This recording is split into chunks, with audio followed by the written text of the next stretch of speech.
The Robert Spiers Benjamin Award is sponsored by Dee Dee Hunter in honor of her father, Lester Zifrin. For reporting in Latin America, it goes to Eduardo Castillo, Christopher Sherman, and Dario Lopez-Mills of the Associated Press. The team used the notorious case of abduction of 42 students in Iguala, Mexico, which you might remember as the premise for a more ambitious story about really the despair of a society in which 26,000 people have gone missing. Gentlemen. Please.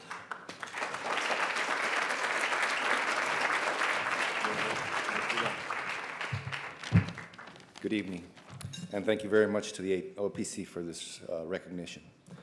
Rosa Segura Giral's daughter, Berenice, was forced into a car by armed men the day her graduation party was to be held. The party ended in heartache as family and friends returned home without being able to celebrate Berenice's milestone.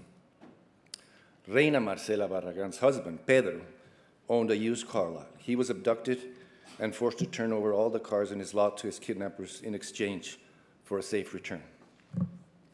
After her son Fabian gave them the cars, he himself was taken by the kidnappers. Reina's husband and son never came home.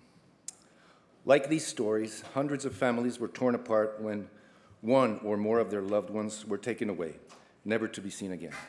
Their stories would have remained in obscurity had it not been because of the disappearance of these 43 students.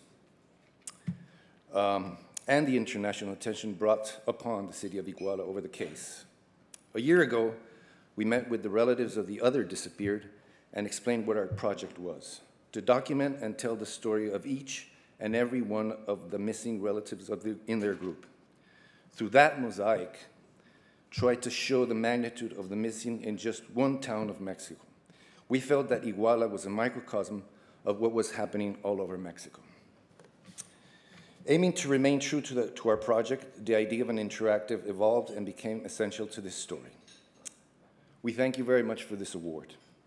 We truly hope that this will keep the story alive so that no one forgets the fact that so many people in Mexico are missing, that authorities in Mexico seem to care so little about the missing. When we began this project, the official count of disappeared stood at 25,592. Today, more than 3,000 people have been added to that count. As for our group, the other disappeared, we sincerely thank them for sharing their stories, for overcoming their fears and opening their hearts to show the feeling of emptiness and profound grief a missing loved one leaves, especially if you know that he or she was taken violently. For them, as well as for the parents of the 43 students, truth, justice, and closure has yet to come. Lastly, I would like to thank the Associated Press for having the patience and guiding us throughout this project and for believing in this project from the very beginning. Thank you very much.